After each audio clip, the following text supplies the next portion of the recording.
Hari ini kita bakal membahas salah satu entitas paling mengerikan dan berbahaya di dalam dunia Dr. Nowhere. Ya, perkenalkan, dia adalah Nightmare Man.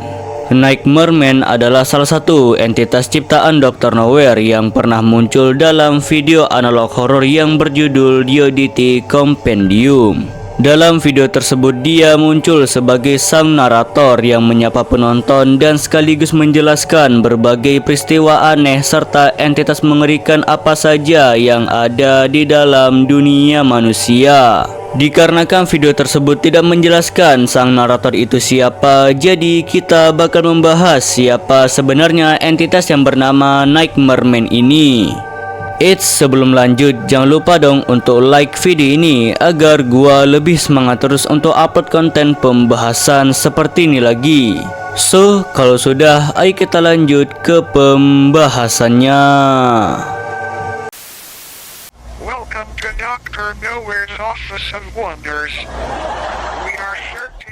Nightmare Man atau juga dikenal sebagai The Enemy of Dreams adalah salah satu entitas supranatural paling mengerikan bagi siapa saja yang sudah berhadapan dengannya.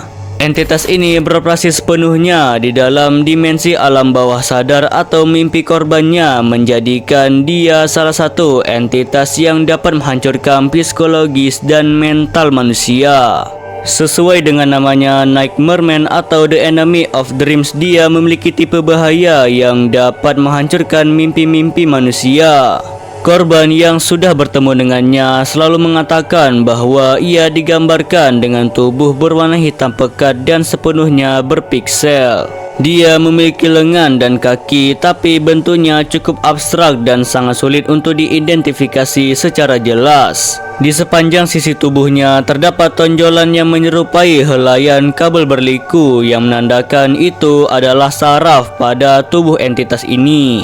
Lalu kita lihat bagian wajahnya. Wajahnya menjadi satu-satunya bagian tubuh yang tidak berwarna hitam. Bagian wajah ini berwarna abu-abu berbutir dengan guratan atau garis merah di atasnya. Wajahnya terbagi secara simetris menjadi dua belahan dengan mata bulat lebar yang tampak seperti mata kartun. Sedangkan posisi mulutnya berada tepat di bawah struktur wajahnya, membuat sosok entitas ini terlihat sangat disturbing saat dilihat oleh korbannya. Pada malam hari yang sunyi dan hampa, kita seperti biasa akan pergi ke kamar tidur dan menyerahkan kesadaran kita pada suatu domain yang paling sakral sekaligus paling rapuh bagi manusia, yaitu alam mimpi. Bagi kita, mimpi adalah suatu pelarian, namun bagi entitas yang sangat mengerikan ini, alam bawah sadar kita tidak lebih dari sebuah panggung teater dan kita adalah boneka utama yang siap dia siksa. Entitas ini tidak menyerang manusia secara acak atau karena kebetulan saja, melainkan entitas ini bergerak di antara frekuensi gelombang otak manusia yang sedang tidur menyaring jutaan jiwa hingga ia menemukan satu target spesifik yang dia inginkan. Begitu entitas ini menjatuhkan pilihannya, sebuah tanda tak kasat mata tertanam di alam bawah sadar korbannya. Garis nasib korban telah dikunci dan sejak detik itu mereka tidak akan pernah bisa bermimpi indah lagi. Saat korban tenggelam ke dalam fase tidur terdalam, atmosfer di dalam mimpi mereka tiba-tiba berubah menjadi sangat mengerikan. Bayangkan kita sedang memimpikan tempat yang akrab, mungkin rumah masa kecil kita atau taman yang indah, namun perlahan-lahan warna-warna di sekitar kita mulai memudar, membusuk menjadi warna abu-abu. Suara-suara latar belakang mendadak lenyap digantikan oleh kesunyian yang statis dan berdengung tajam di telinga. Udara di dalam mimpi terasa sangat berat dan menekan, membuat dada kita sangat sesak meski kita tahu ini hanya dunia mimpi. Lanskap di dunia mimpi kita tiba-tiba berubah menjadi statis, berbutir dan rusak, mirip dengan pita kaset video tua yang hampir hancur.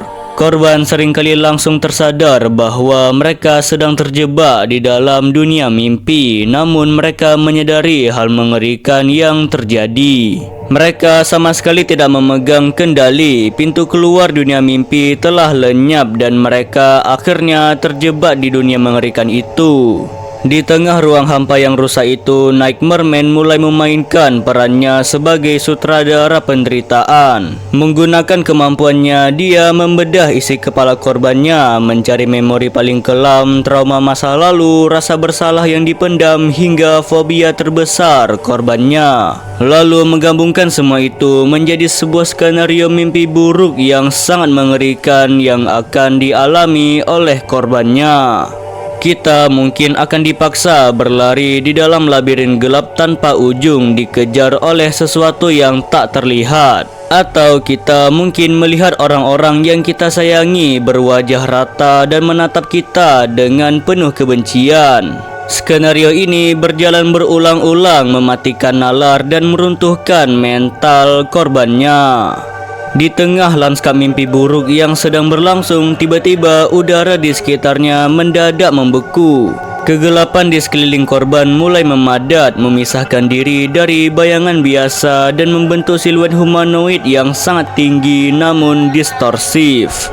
Tubuh Nightmare Man muncul seperti sebuah lubang hitam berjalan dan seluruh anatomi fisiknya berwarna hitam pekat dan sepenuhnya berpiksel. Dimensi tubuhnya tampak tidak stabil dengan lengan dan kaki yang abstrak bergetar patah-patah layaknya visual kaset video kuno yang rusak parah. Di sepanjang sisi tubuhnya, helaian tonjolan serupa kabel-kabel hitam berpelin dan bergeliat pelan, seolah-olah memiliki kesadarannya sendiri untuk meraba ketakutan di sekitarnya. Kehadiran fisiknya saja sudah cukup untuk menghentikan aliran logika di dalam otak korban, menyisakan kepanikan instan yang mengunci seluruh tubuhnya. Ketika korban yang ketakutan mulai menjerit histeris hingga kehabisan nafas, menangis terseduh-seduh di lantai mimpi atau memohon dengan sangat pasrah agar mereka dibangunkan kembali ke dunia nyata. Tapi Nightmare Man tidak melakukan gerakan agresif untuk menyerang fisik korban, melainkan entitas ini justru memilih untuk berdiri diam membeku di hadapan korbannya. Dia berdiri di sana seperti patung yang terkutuk hanya untuk menikmati pertunjukan penderitaan yang dia ciptakan. Dia mengamati dengan seksama setiap gelombang kepanikan, keputusasaan, dan rasa sakit emosional yang terpancar dari aura jiwa korbannya. Pada titik inilah esensi sejati Nightmare Man sebagai parasit emosional bermanifestasi sepenuhnya.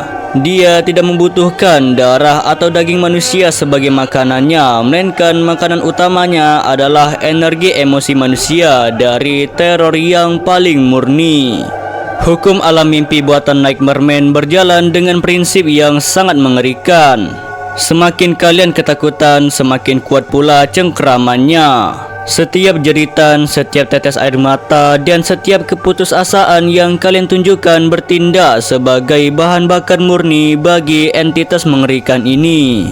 Ketakutan kalian membuat wujud hitamnya menjadi jauh lebih nyata, lebih padat, dan lebih dekat di dalam dimensi mimpi tersebut. Dia tumbuh subur di atas hancurnya kewarasan kalian, memastikan bahwa sebelum malam itu berakhir, dia telah memeras habis seluruh ketahanan mental yang kalian miliki dan menyisakan tubuh jiwa yang kosong serta trauma yang membekas selamanya. Saat kita membuka mata dan terbangun kembali ke dunia nyata, ingatan tentang entitas tersebut tetap melekat kuat di dalam pikiran kita. Korban akan mulai mengalami paranoid akut, merasa bahwa di setiap sudut ruangan gelap atau di balik bayangan lemari pakaian, entitas mengerikan itu sedang berdiri dan mengintai korbannya. Ketakutan ini melahirkan somnifobia, yaitu ketakutan ekstrim terhadap tidur. Korban akan memaksa diri mereka untuk tetap terjaga. Begitu mereka memejamkan mata dan tertidur, mereka akan kembali terseret ke dalam domain kegelapan, yang dimana entitas mengerikan ini sudah berdiri menyambut mereka dengan senyuman lebarnya dan siap memulai teror yang baru. Oke, sampai di sini saja pembahasan kita tentang Nightmare Man dari Dr. Nowhere. Gimana menurut kalian tentang pembahasan kali ini? Dan seperti biasa, jangan lupa untuk request pembahasan berikutnya. Sudah? Kalau sudah, see you next time video. Bye.